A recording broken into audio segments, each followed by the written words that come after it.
Nous avions confié à Éric Delabarre, parmi les tâches, celle de mener à bien la réécriture du statut de l'enseignement catholique, le moins qu'on puisse dire qu'il s'y est vraiment employé et qu'il l'a fait avec beaucoup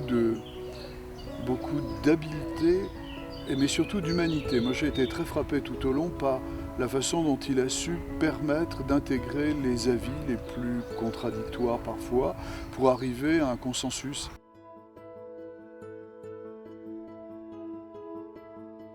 Il est apparu nécessaire de mettre le statut de l'enseignement catholique à l'heure de l'Église et de la société française de son temps. La pratique religieuse a considérablement diminué. Les sociologues parlent d'ailleurs de rupture de tradition. La société, elle s'est sécularisée, et la sécularisation, elle n'exclut pas les religions. Je crois qu'elle les appelle vraiment à se manifester autrement. Et c'est toutes ces évolutions que voulait prendre en compte le nouveau statut, de la même manière qu'il voulait harmoniser les bonnes pratiques qui s'étaient ici et là mises en place dans les diocèses. Le recrutement a changé, la formation a changé, nouveaux élèves, nouvelles familles, mais aussi nouveaux enseignants, ça me semble très important et ça ne figurait pas dans le statut précédent.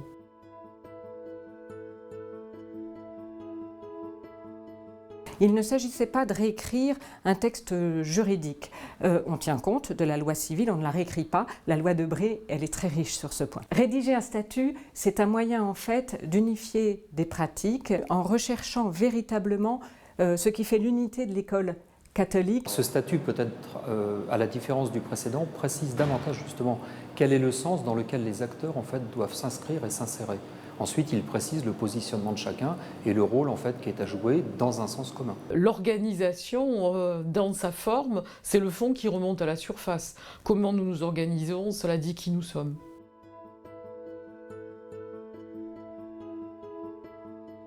Il ne faut pas confondre complexe et compliqué. Notre institution est complexe, les acteurs sont multiples. Ils ont des statuts différents, ils ont des fonctions différentes, et pourtant nous concourons tous au même projet, nous en sommes tous responsables. Ce statut donne place à chacun. C'est vrai que ce texte est long, il est plus long que le statut précédent, mais précisément parce que nous avons voulu que chaque acteur puisse entendre parler de lui et voir sa responsabilité un peu définie. Cette longueur illustre la volonté de prendre en compte toute la complexité, c'est-à-dire en réalité toute la richesse de nos établissements, de leur fonctionnement et des institutions qui les aident à vivre. Donc cette longueur, moi je l'interprète comme la marque d'une prise en charge de la complexité du réel.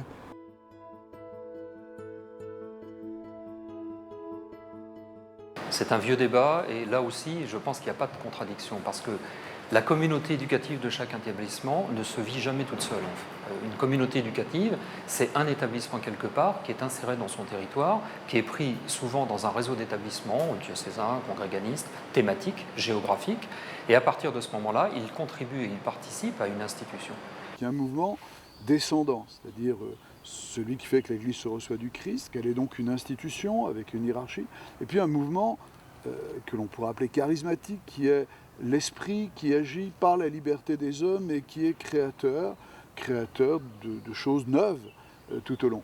Et l'Église fonctionne toujours dans ce double mouvement. L'enseignement catholique aussi d'une certaine façon. Je crois aussi qu'il est très exigeant au niveau des responsables institutionnels. Il y a des articles et des sections, en particulier sur la gouvernance, qui sont très exigeants et très engageants pour les responsables, de façon à ce qu'ils n'oublient pas la place de chacun. C'est au contraire de communion qu'il s'agit, même si c'est peut-être un grand mot, certainement pas un gros mot, un grand mot qui appelle de nous un investissement commun.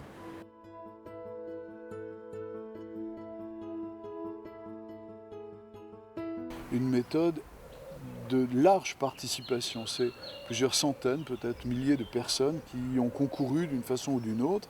Évidemment, les institutions d'enseignement catholique ont toutes été consultées, mais très souvent ont été associés à cette consultation des gens de différentes composantes de nos communautés éducatives qui ont pu s'exprimer. C'est un statut qui, s'il est voté par les évêques, donné par les évêques, voulu par les évêques, est un statut qui néanmoins a été écrit par l'ensemble des composants de l'enseignement catholique. Personne n'était en position de chasse gardée ou de repli sur soi. Et c'est en dialogue qu'on a cherché à définir l'organisation. Il me semble que ça garantit un texte de d'une profondeur et d'une authenticité véritable.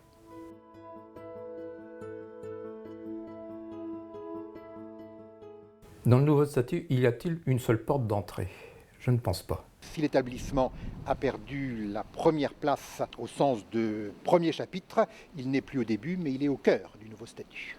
On part de l'établissement dans le statut de 92, on parle des personnes dans le statut de 2013, et ces personnes s'incarnent dans des communautés éducatives et dans des établissements. Ce qui est premier maintenant dans le texte, c'est la recherche autour de l'unité de la mission de l'école catholique, qui est très particulière puisqu'elle est à la fois service d'intérêt général et service ecclésial. Et là-dessus, le nouveau statut, il va au-delà de la ligne de crête sur laquelle on place souvent l'école catholique. Il la dépasse, je pense. Et ça, c'est une vraie nouveauté par rapport au précédent.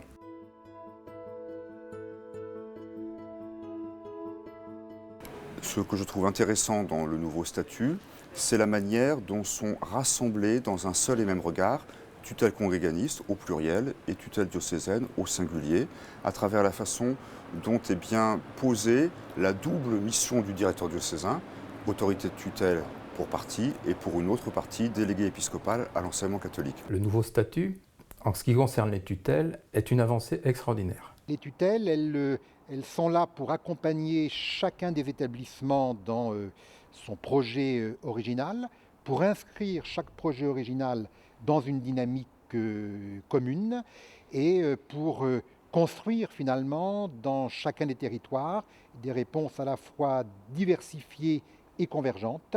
Ce qui est neuf, c'est la mise en place par diocèse d'une conférence des tutelles, qui est donc un lieu où l'évêque peut être vraiment au contact du différent déploiement des originalités des tutelles dans l'enseignement catholique.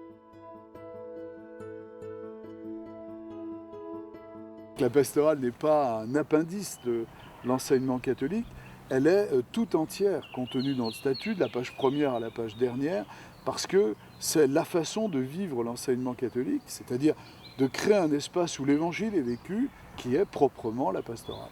Ce n'est pas une aumônerie, ce ne sont pas des activités. Il y a au cœur un acte éducatif intégral. Sans l'écrire formellement, on sent bien l'inspiration des assises, même si elles ont 20 ans, de rassembler dans le même acte ce qu'on appelait les 3 E, enseigner, éduquer, évangéliser. Je m'y retrouve complètement encore aujourd'hui.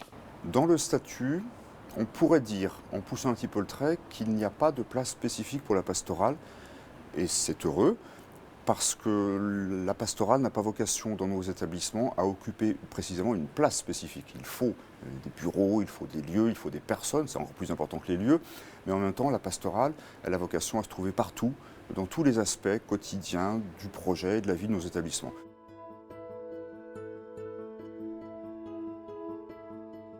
Oui, parce que précisément la finalité de l'Église a toujours été, alors, dans son vocabulaire, le bien commun. Autrement dit, tout ce qui va permettre à créer le bien commun des hommes dès ce monde-là, c'est la vocation de l'Église de l'accomplir. Il faut peut-être inverser parfois le regard que l'on porte. On a trop souvent pris l'habitude de considérer que nos établissements sont ouverts à tous parce que c'est la loi de Bré qui le leur demande. En réalité, me semble-t-il, nos établissements sont ouverts à tous parce qu'ils sont catholiques, et c'est parce qu'ils sont catholiques, donc ouverts à tous, que l'association avec l'État peut être rendue possible. Notre spécificité, à la fois justifie, légitime notre existence même. Si nous ne l'avions pas, nous ne serions donc que concurrentiels à l'école publique. Nous sommes des établissements d'ici et maintenant, en France, en 2013. La religion chrétienne est une religion incarnée, elle est historiquement impliquée dans son temps comme acteur, pas simplement comme spectateur.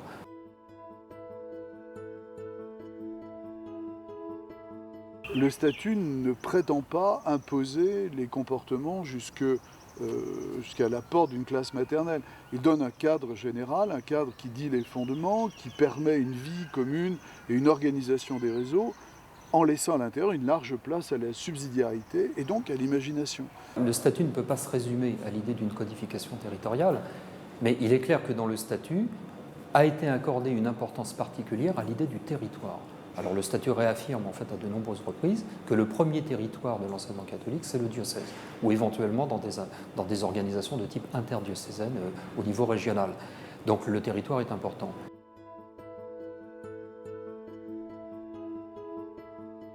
le texte l'autorise, justement.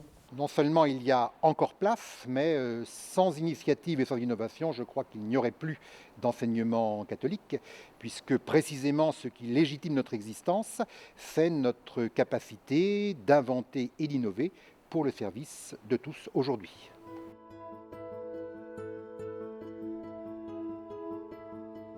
Ni l'un ni l'autre, ni rupture ni continuité. Je dirais plutôt fidélité, et dans mon esprit, la fidélité va de pair avec l'adaptation. Il s'agit bien d'adapter l'enseignement catholique aux exigences du temps présent aujourd'hui, sans se couper de nos sources, mais simplement aujourd'hui en prenant acte de la situation telle qu'elle est et en permettant à l'enseignement catholique de vivre cette situation. Il n'y a pas eu non plus de reprise en main. On a beaucoup parlé de reprise en main. Il s'agissait d'ajuster l'ancien statut de 1992 à un nouveau contexte. L'évêque, ce qu'il faut bien comprendre, c'est qu'il n'est pas par rapport à l'école catholique en position de contrôle, il est en position d'accompagnement. Ce qui est dans le nouveau statut, ce qui est lancé, c'est vraiment le défi de l'appartenance à l'Église.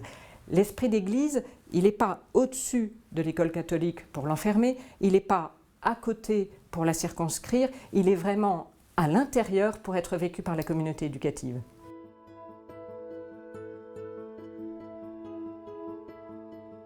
Je crois le même mode que pour son écriture. Son écriture a concerné tout le monde. Eh bien, il faudrait que l'appropriation concerne tout le monde. Donc, personnellement, j'espère que dans les années qui viennent, on va pouvoir mettre en place un grand mouvement qui rejoigne chacun des acteurs d'enseignement catholique. Chaque responsable d'établissement ou d'organisation est invité, doit réinterroger sa structure, relire, redire sa mission.